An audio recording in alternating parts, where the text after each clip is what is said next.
líder en opinión, por tu canal independiente, Venevisión. Amigos, tal como lo anunciamos antes de ir a la pausa, hoy en entrevista a Venevisión Matutina recibimos a Juan Carlos Alemán. Él es presidente de la Comisión de Misiones y Grandes Misiones de la Asamblea Nacional Constituyente, además presidente de la CONARE, la Comisión Nacional para los Refugiados. Bienvenido.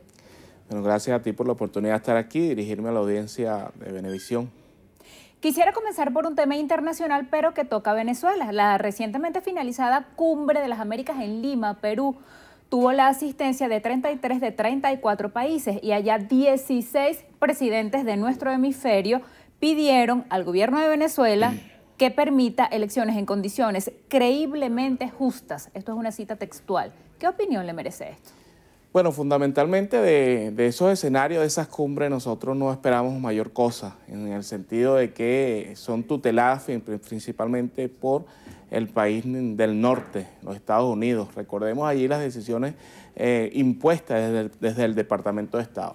En segundo lugar, debemos recordar que allí juegan un papel muy importante los países que conforman el Grupo de Lima, que son países que han mantenido una posición hostil contra Venezuela. Sin embargo, nosotros pudiéramos decirle qué lecciones de democracia nos pudiera dar nosotros por lo menos la opinión de un presidente como el de Honduras, que tuvo más de una semana en cuestionamiento su elección. ¿Qué lecciones de democracia nos pudiera dar un presidente como el de Brasil, Michel Temer? Todos saben pues que llega a la presidencia de la República producto de un fraude a la democracia de Brasil. ¿O qué lecciones pudiera darnos Colombia? Y así sucesivamente todos esos países que conforman esos grupos. Para nosotros lo que sí es bien importante es la decisión que tomen los venezolanos y venezolanas en cuanto a la participación y en cuanto a la designación pues, del destino de la patria. Y lo que sí decimos nosotros desde acá, y lo decimos en todos los escenarios nacionales e internacionales, es la necesidad de que se levanten voces en el mundo para indicarle al país norteamericano, que es el quien dicta la pauta en materia internacional en contra de Venezuela, que levanten las sanciones contra nosotros, para que realmente podamos nosotros seguir adquiriendo los productos que necesita nuestra sociedad. Debemos recordar que en el mes de diciembre, cuando el presidente Nicolás Maduro hacía un gran esfuerzo para que le llegaran a los venezolanos y las venezolanas los perniles, por ejemplo, sufrimos un bloqueo de parte del presidente de Colombia, Juan Manuel Santos, quien en la frontera simple y llanamente no dejó pasar los perniles producto del bloqueo. Pero asimismo lo hicieron cuando adquirimos más de 300.000 dosis de insulinas para las personas con diabetes y simple y llanamente a través de esos bloqueos que ellos hacen y esos boicots no permitieron nuestro acceso. Entonces nosotros las voces que levantamos es permitan que nosotros podamos adquirir el intercambio comercial que necesitamos, levanten el bloqueo económico y permitan primero fundamentalmente que los venezolanos y las venezolanas determinemos cuál es el destino que queremos. Pero si mientras, como usted dice, se levanta ese llamado bloqueo y esas sanciones como paliativo porque el gobierno nacional no permite la llegada desde el exterior de ayuda, sobre todo en alimentos y medicinas. Justamente el vicepresidente de Estados Unidos, Mike Pence, hablaba de la aprobación de 16 millones de dólares para asistencia humanitaria en Venezuela que pide ser administrados por la Iglesia Católica y por organizaciones no gubernamentales confiables, como por ejemplo puede ser Cruz Roja Internacional u otras instituciones. ¿Por qué no permitir el ingreso de esa ayuda? Bueno, esas fulanas ayudas humanitarias no son más que mecanismos de intervención, son el paso previo para las intervenciones, para la injerencia. Nosotros tenemos en este momento disponibilidad financiera como adquirir cualquier insumo, tenemos disponibilidad financiera como adquirir cualquier medicamento, simple y llanamente a través de esos mecanismos de bloqueo. Si se levantan esos mecanismos de bloqueo, que creo que es la mejor acción que pudieran tomar, nosotros pudiéramos en poco tiempo resolver muchas situaciones que se presentan. Pero adicionalmente a eso, históricamente también se sabe qué se hace con esos recursos que envían. Esos son recursos los cuales bajo la utilización de una fachada de ayuda humanitaria, lo que sirven es para financiar grupos subversivos, para financiar grupos violentos, para financiar situaciones desestabilizadoras. De hecho, lo vivimos el año pasado. Tú debes recordar claramente los 4 meses de violencia que vivimos nosotros acá en nuestra patria, producto de las mal llamadas guarimbas, que no eran más que hechos terroristas. Y esas guarimbas fueron financiadas fundamentalmente bajo esa fachada de ayuda a ONG, a grupos que trabajan supuestamente por los derechos humanos, y ese dinero iba a parar a esas guarimbas. Entonces nosotros por eso planteamos como una necesidad el levantamiento de las voces, y se ha hecho eco en muchos escenarios ya del levantamiento de esa política de bloqueo para realmente nosotros poder avanzar y seguir adelante como en la construcción de la patria grande que hemos soñado y la satisfacción de las necesidades, pues, y aquel famoso pensamiento del Libertador de darle al pueblo la mayor suma de felicidad posible. En esta época en la que se habla de éxodo masivo de venezolanos, el presidente de Panamá, Juan Carlos Varela, justamente decía que el hemisferio debería prepararse para una migración masiva. ¿Preside usted algo que se relaciona con el tema, la Comisión Nacional de Refugiados? ¿Hay personas que ingresan a Venezuela? ¿Cuántos hay y qué asistencia se les está brindando? Fíjate, la Comisión Nacional para Refugiados, que es un órgano del Estado, funciona en todos los países. Todos los países del mundo tienen su oficina para tratar estos temas. Tiene que ver fundamentalmente con la naturaleza de lo que es una migración.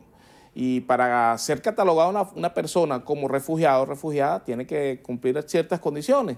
Que venga siendo perseguido o perseguida por razones de raza, por razones de sexo, por razones de género, por razones de ideología política o por grupos violentos, como nos sucede muy comúnmente a los venezolanos o aquí en Venezuela, con los que emigran de Colombia, producto de desplazamiento inclusive internos, y posteriormente vienen a grandes migraciones.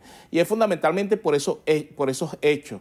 La situación de los grupos armados en la frontera, el paramilitarismo, bueno, es horrorosa, y eso nos ha dado a nosotros una gran cantidad de ciudadanos fundamentalmente de origen colombiano, pero también tenemos ciudadanos de origen haitiano, ciudadanos y ciudadanas de origen sirio, palestino, que están en nuestro territorio. En ese sentido, nosotros seguimos desde la Comisión Nacional de Refugiados a diario recibiendo solicitud de refugio de gente que simple y llanamente dice: si yo retorno a mi país, a Colombia, lo que me espera es descuartizamiento, lo que me espera es pago de vacuna, lo que me espera es violencia. Yo prefiero que aún en medio de las dificultades por las que estamos atravesando nosotros, que son transitorias, porque estamos seguros que las vamos a superar, quedarme en Venezuela. Y en ese sentido solicitan a la comisión, que es una comisión que la integran, en nuestro caso, 3 órganos del Estado: un representante del Ministerio del Poder Popular para Relaciones Interiores, un representante del Ministerio del Poder Popular para la Defensa y un representante del Ministerio del Poder Popular para las Relaciones Exteriores. Estos 3 compañeros conforman un órgano colegiado que evalúa la solicitud y aprueba o desaprueba, por supuesto, la solicitud. Nosotros, ante la opinión del nefasto presidente de Panamá, que está enfrentando situaciones bien complejas allá y que no se pronuncia, por cierto, por las situaciones de denuncias que hay sobre paraísos fiscales, lo que le podemos decir es que nosotros estamos haciendo todo el esfuerzo para lograr el retorno, un feliz retorno de aquellos que se han ido para ser humillados, para ser vejados, para ser maltratados fuera de nuestro territorio, y que han sido fundamentalmente productos de una situación de guerra económica que sabemos que nos afecta a todos y a todas por igual. ¿Reconoce usted que venezolanos se están yendo en busca de alimentos y de medicinas? No, reconozco que hay venezolanos que se van en busca de mejores oportunidades, y eso es natural. En todos los países del mundo sucede eso. Yo fui migrante en el año 90, viví fuera de nuestro territorio, y bueno, sé precisamente en carne propia lo que es recibir las humillaciones y los maltratos que uno recibe fuera de su territorio. Por eso soy de la opinión de que nada como el territorio donde uno vive, nada como la patria.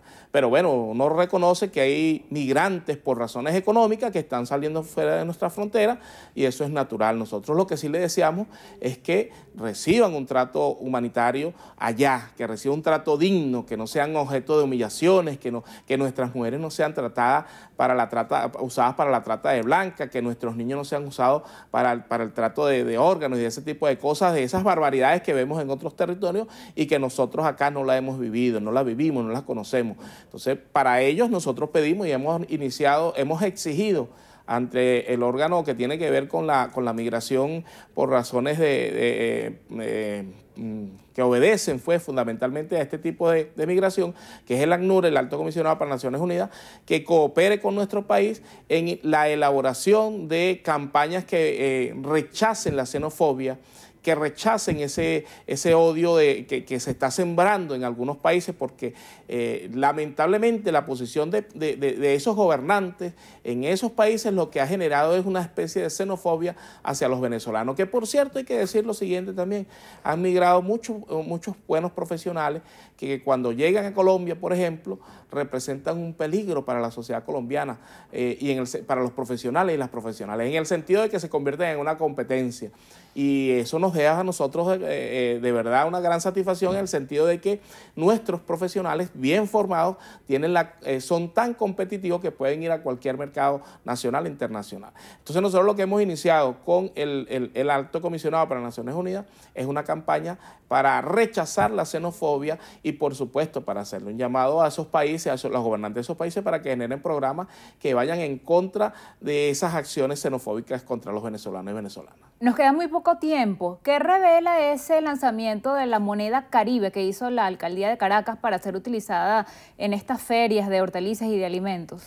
Bueno, simple y llanamente son mecanismos de protección del salario, en el sentido de que se busca que el ciudadano común, que la ciudadana común, la cual es muy golpeada por estos índices inflacionarios inducidos por páginas, no voy a nombrar las páginas, pues no le voy a hacer la propaganda, pero las páginas que todos conocemos, que son las que dictan la pauta en materia de nuestra moneda, entonces buscan fundamentalmente un punto de equilibrio que le permitan al ciudadano común y a la ciudadana común que asiste a la feria la adquisición de productos al precio justo, no precios especulativos, no precios de inflación o sujetos de la inflación, sino fundamentalmente que pueda el ciudadano común adquirir la cesta básica a precios justos.